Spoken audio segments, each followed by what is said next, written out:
Hello,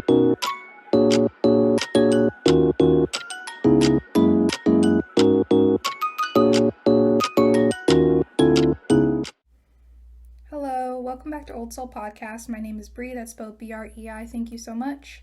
Today's film commentary is going to be about Knives Out, which was released in 2019, rated PG-13, and it has a runtime of 2 hours and 10 minutes. The director for this film is Rian Johnson. I'm going to start off by sort of breaking down the characters, and I'll just have a picture of the overall family plus some of the quote-unquote helpers in the family or caretakers who are also a huge part of the plot of the story. So we start off with the main character whose death in the story, which is not really a spoiler because that's basically the start of the movie. We talk about spoilers, so just so you know. The main character, whose name is Harland, he is the one who has all the money, has his own publishing company. He is a famous writer, and he's basically in control and or the reason why any of his family members have any success because he started it all. And then we have Blanc, who is the main detective in the story, who sort of has a southern accent and really plays off the energy and plays sort of that detective. Although I wouldn't call him hard-boiled or anything. It does have a sort of whodunit atmosphere with his character. And then we have Ransom. Okay, so his other nickname is Hugh because he doesn't let the help call him by his official name because he's an asshole. So he goes by Hugh. And then his real name is Ransom. Then the main character besides Harlan is Marta, who is a caretaker specializing in medicine. I don't necessarily know the credentials that she has, but it seems like she's like Harlan's at-home nurse. He's been having troubles with his health, and so she shows up and gives him his medications and kind of watches over him. And that's her role before all of the tragedy happens. And then there's Linda, who is the daughter of Harlan. And I'll go back to Ransom, who is the grandson of Harlan. And then there's Walt, who is the son of Harlan. And then there's Richard, who is the son-in-law of Harlan. And then there's Joni, who is the daughter-in-law of Harlan. And then we have one of the lieutenant detectives who shows up, which I don't think he's going to be in the photo, but LaKeith Stanfield plays him, so I think his performance was good. It's nice to see him being so versatile. And then Meg, who is the granddaughter of Harlan. And then we have Jacob, who is the grandson of Harlan. And then Donna, I believe, is just like the wife, his daughter-in-law, the wife of Walt, I believe. I will say that Jacob and Donna have a little bit of play in the film. Like a few things that they say lead to other clues or just sort of show the dynamics in the way that they feel about themselves and others. But I wouldn't say that they're very important. And also, like, Jacob's an asshole and a weirdo and a racist, so there's that. Yeah, weird. And then there's Fran, another one of the helpers, so on and so forth. And then I think there's one other person Harlan's mom, who's like very old, and it appears that she's aware, she knows where she is, but she's just an older lady. She's here, she's alive, she's living. She's interesting in that respect, and that she probably knows more than she says. She doesn't really care what anyone's thinking about. Okay. So let's start with some topics that came up with the story. First, I'll say that basically this is a whodunit story giving you summary. We start out, Harlan's dead. He's, again, the main character, the main breadwinner, the reason why the whole family kind of stays together like the glue. They come into town for his funeral. It's somewhat declared that he committed suicide, and the detectives are doing like their routine checks, or the police or the lieutenants. They're doing their routine checkups on this, but they're pretty sure it's a suicide. But there's a detective who's Detective Blanc, who shows up because he was hired, but he doesn't know who hired him. He just showed up like they ask, which makes things start to take a turn for, was this really a suicide? And then while we're figuring out, Blanc is figuring out if it's a suicide, the regular lieutenants are, doing their questioning, wrapping stuff up, and At face value, we get like a personal sort of interview with each of the family members, sort of talking about who they are, what they do, what their dad meant to them, was there anything strange going on later in his life, blah, blah, blah. And they tell you like the best versions of themselves, but they don't always say the best versions of other people. And that's how we start to unravel this web of this family and the lies and ultimately the egos and the narcissism. And the story does this really cool thing, and I'll bring this up more as my second theme. But, we start with this sort of normal plot structure. This happened in this sequence, now this, because of this, cause and effect. But there are flashbacks, and there are, little clues that we go back to, giving a realization. So really that real big whodunit sort of film, but it's not slapsticky, and it doesn't feel forced or boring. It's really interesting, and the pacing's really nice, especially when you start to unravel things and get more context. So my first thing that I noticed is this issue of race, social class, self-made versus inheriting, and I guess not necessarily nepotism, but privilege and ego. So there's this flashback to the family sitting in the living room and how they talk about race, and there's this kind of contradicting situation going on where like Joni and Meg are supposed to be like white liberalism, and in the way that we slowly find out how problematic some sort of white liberals can be, where as long as it still fits their narrative and as long as they get to look like the good guys, they're all about allyship, they're all about caring about people. But when it comes down to the nitty gritty, they don't actually want to be on the street fighting. They don't actually, care outside of their performative acts. And when people need them the most, they're nowhere to be found, right? So they're all words. They're not action. So you kind of see that with Joni standing up for Marta because the family's talking about immigrants shouldn't be here and blah, blah, blah. I don't remember how the political conversation came up, but you know how when families get together and everyone has different personalities, and you always have those family members that are terrible people, and then the other ones that are like normal people or good people, and then there's always something. And of course it starts with politics. It's a very realistic take. And anyway, Marta is one of the caretakers, and she's there, and they're talking to her and basically talking down to her, and they're like, oh, but we're not talking about you, Marta, you're one of the good ones. When they actually, I think Marta's family are undocumented, either her mom, I don't necessarily know if her sister is, but the point is that it doesn't give them the right to speak about something that they don't understand, and they don't actually care about her. And so they're trying to be like, oh, but you're one of the good ones, as if that negates all the other racism that they were saying. And they actually don't know about her or care about her, because you find out that they don't know anything about her. One of them says she's like from Ecuador, and they're just throwing things in the air. Like they're just like, oh, she's Mexican, she's an immigrant, so she must be from one of these places. They haven't even done the research to actually know who she is as a person, enough to even know her actual, like race or nationality. They don't care. That's the point. That's the point, that they don't fucking care. And I think this scene's really good to kind of distinguish how shitty this family is. And that scene was a great example. And then we also hear about how some of the other family members, in terms of social class, tell the helpers not to call them by their names because, like, how dare they? Which is stupid and super, super political and super, offensive.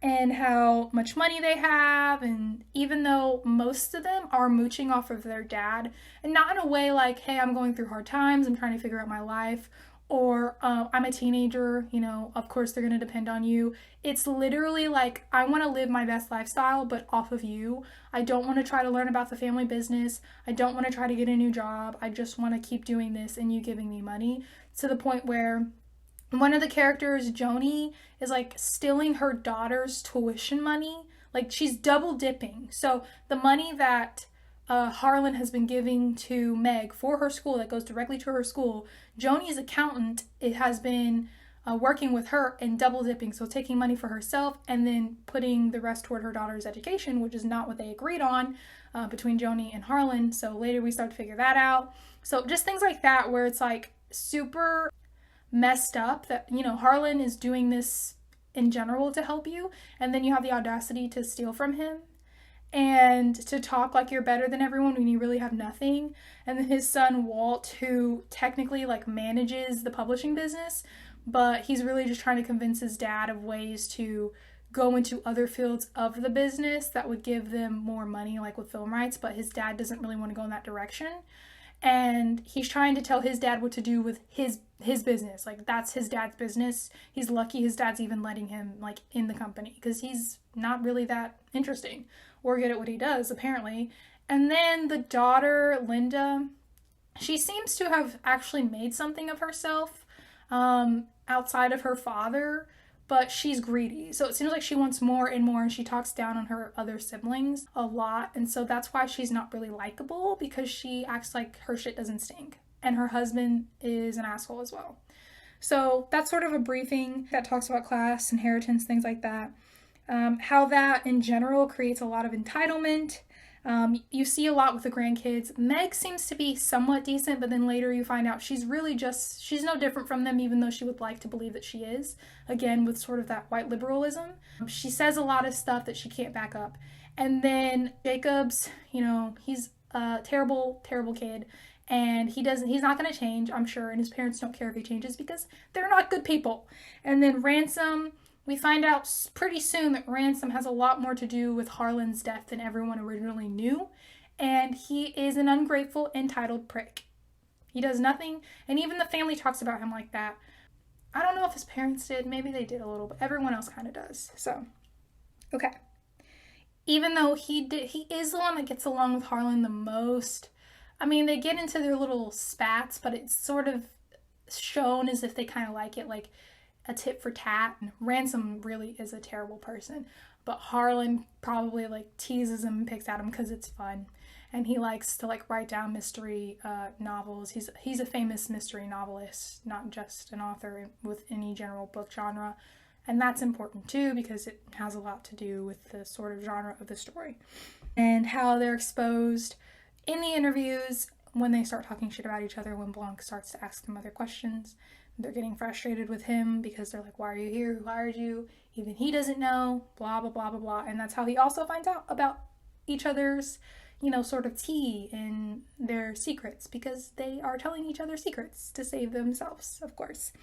Okay, so the other theme that I kind of saw and liked was the way that the story was told. And I kind of touched on this already, but it's really like someone dies, then we have all these interviews, then we branch off into sort of backstories on what happened that night and touching on the details of everybody's sort of different perspectives, but not like we're going in their head.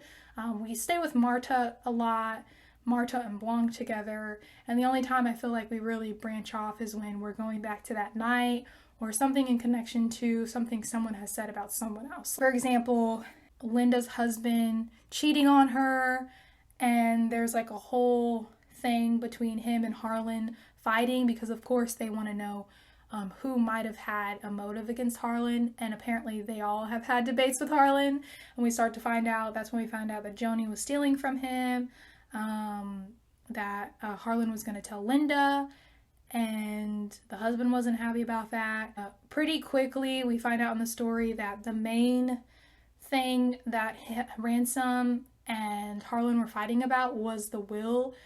Ransom had recently changed his will. He didn't feel like any of his family members were really grateful of what he had done, and they had all been having little quarrels with him, wanting to control him. Again, him and Walt had a disagreement too, his other son, because he wanted to change stuff with the film rights, and Harlan had made it clear he wasn't going to do that, so he was definitely thinking about firing him. I think he had fired him.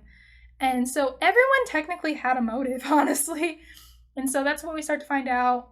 We find out what other people heard. Harlan's mom thought Ransom had returned to the house the night that Harlan died several times, because he had. So, and then Jacob heard something when he was in the bathroom about between Harlan and Ransom. So that's how the story kind of slowly but surely picks at everything going on. And the main trigger, obviously, in the climax, I guess it's not a climax, but it's definitely a trigger to the fact that they all could have had a motive.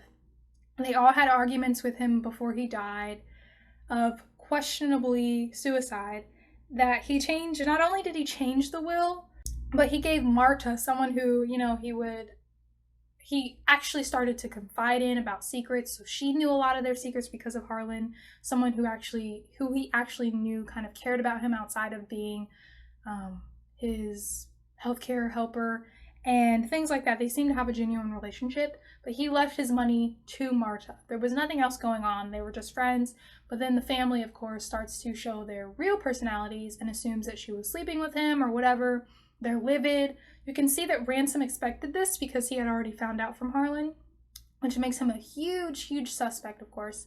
Although they all had motive, even though I don't know that Blanc knew all that right away, but he was slowly figuring it out.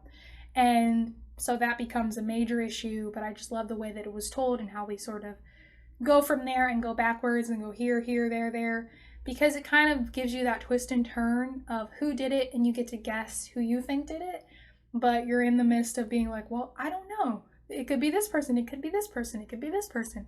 And that's the real fun in the story. It keeps you guessing and it keeps you on the edge of your seat. That's the best way to do a whodunit, I think. Okay, so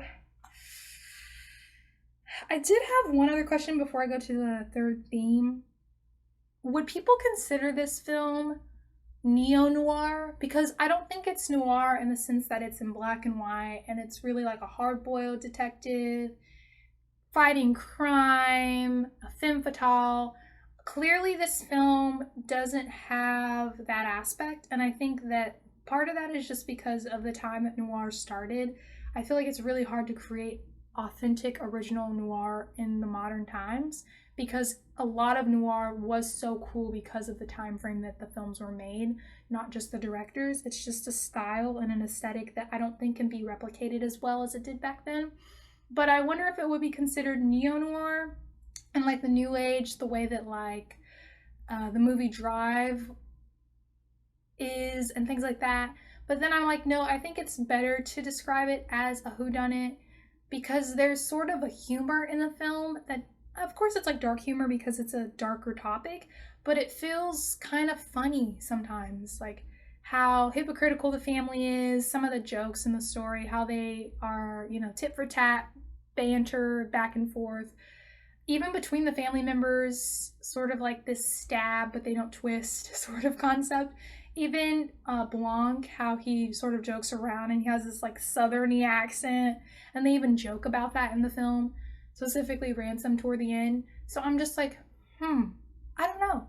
I just was curious about how people would define this film. And then the last theme that I wanted to talk about was how money changes everything. So obviously I think that all families have their dysfunction, and the saying always is more money, more problems, although I think most people that have been poor obviously would much rather be unhappy in a mansion, unhappy with their bills paid, and I think most people would agree. And even rich people, whether they come from generational wealth or they're considered whatever, quote unquote, new rich, they don't want to be poor. That's why they fight so hard. That's why they tend to be so greedy. That's why they're okay with exploiting people. Because being poor is a whole other level of struggle that no one wants to have to endure, even for a little bit of time. And especially, I think, if you've come out of that poverty at some point, you never want to go back. And so I think it's just hilarious how people still pretend like that's not their main goal, or that they're better than that, or it's not just about money, or they don't acknowledge any of their privileges. They don't acknowledge, that their life is so much easier. We do not all have the same 24 hours. Even in the film, you can see how hypocritical and how performative these characters in these family and these people are. And as soon as they knew that they weren't getting any money, they freaked the fuck out. And I just thought it was hilarious. And even Ransom, watching them, he was cracking up because he knows they're all hypocrites, but so is he. That's what's so funny. They all are. And it's just like funny, really, because none of them had any entitlement to that money. That was Harlan's money. And that's their problem. That's a personal problem, And I just think it's a good testament to why a lot of people do get murdered or get harmed. A lot of the time, the motive is money, and there's a scariness in that. And I know that there might be other causes like infidelity and jealousy, so many things, but the fact that they all came from money, had all the privileges, all the resources at their hands. Some of them were successful, most of them weren't. They were nothing without Harlan. They definitely didn't want to give up their lifestyles. They didn't want to try to be better versions of themselves. They didn't want to try to go out on their own. They just wanted to keep mooching off of Harlan, even in his death, and still had the audacity to act like he owed them anything. Was just crazy. So that's a major theme. The power that they had behind money, the way that they treated their staff. And again, this goes back into social class that I really wanted to kind of break down money as power. I know a lot of people say money and power, but I truly believe that money is power. You don't even have to have any official title. You don't have to be a CEO necessarily, right? Because you don't have to necessarily be a CEO of a company to be rich. But it's money that gives you power, and I am convinced that a lot of people that have money get away with a lot of things that we just don't always hear about because they have money to keep people silent. Like, that is really scary, but it's also just definitely a fact. I mean, there's people that are breaking laws as we speak because they have money. Money is power. As far as I'm concerned, it is not money and power, it is money equals power. You know, money gets you power. And they know that. No matter how much they try to be realistic or relatable, they're lying. And you saw that as soon as the will was read off. You saw that. Oh, and they think everyone is their enemy. They like to put people down and make them feel better about themselves. You know, they quickly turned on Marta as soon as they knew that she got the money. Marta, throughout the whole film, you know, really overwhelmed with what happened with Will. She did not expect that. We find out, you know, right away that Marta and Harlan had their own thing going on, not in a intimate way, just like in a friendship.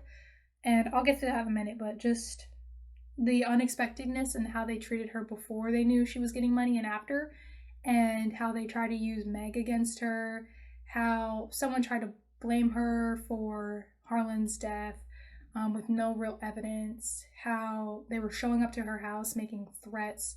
She is the main character of this story, and the actress who plays her did a really good job. And I know I haven't talked about her acting alone, especially as her character, but I just think that while she was entertaining, she was someone we wanted to root for. She was figuring out a lot of things as we were, until we were, you know, shown the fact that she had caused, or had thought that she had caused, the situation of Harlan's death. So I'll get to that. But I just think that the real craziness and the real entertainment came from the responses of the family and Blanc trying to narrow that down. But it made it so much better because with the money and the power thing, Marta was like the ultimate underdog, and she also thought that she was the problem, but you could tell that the guilt was eating her up.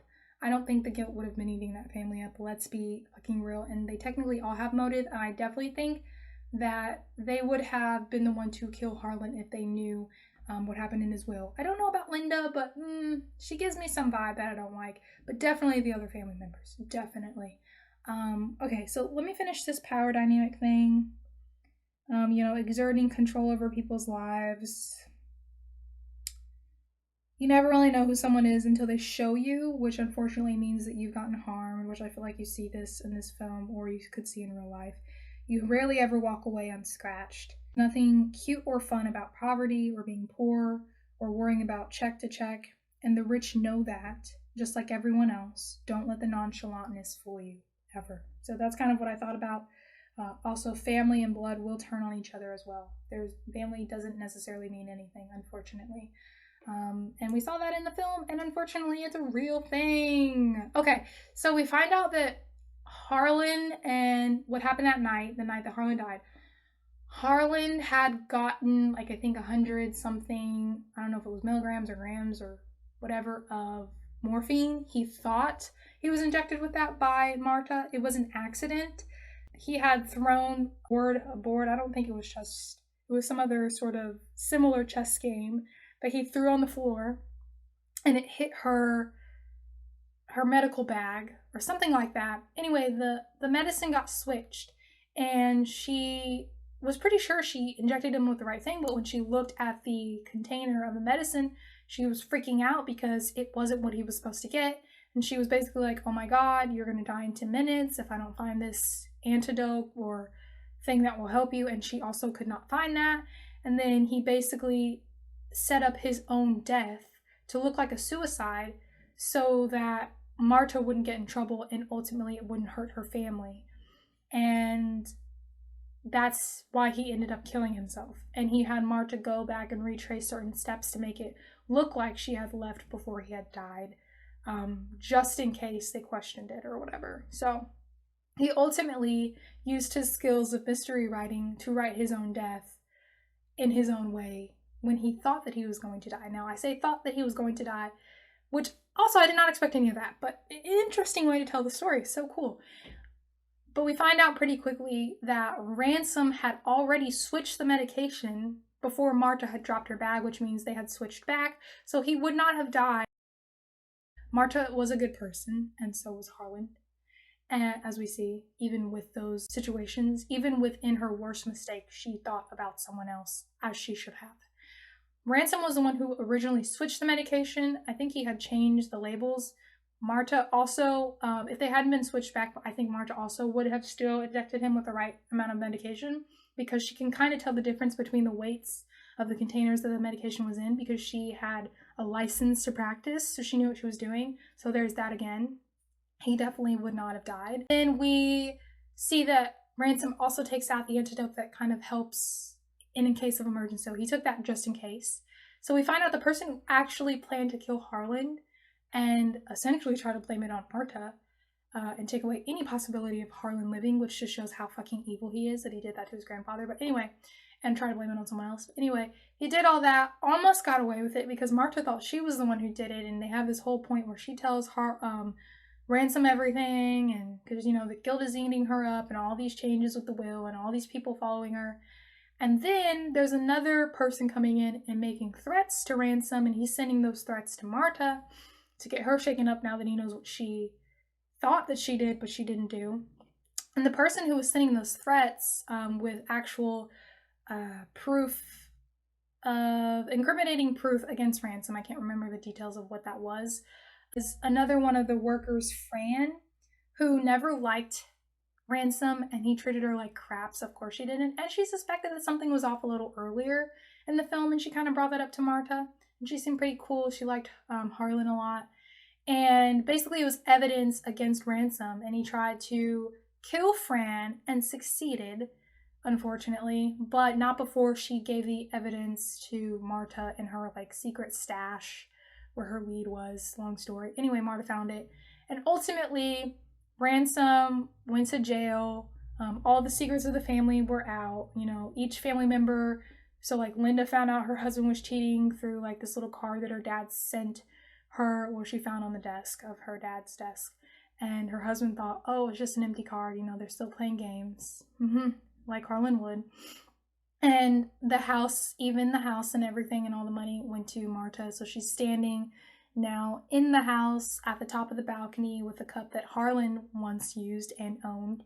And they're all looking up at her and just seeing the change in financial power now that they are out of options. They can't blame her for anything. And she's already seen all their true colors. So even if they do try to suck up to her, it's not going to work in the way that it might have in the past. And it leads you to wonder, you know, what did Marta decide to do?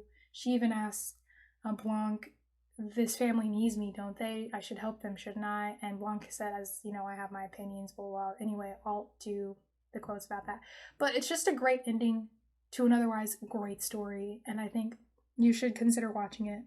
And definitely watch this one before the second one that came out, Glass Onion.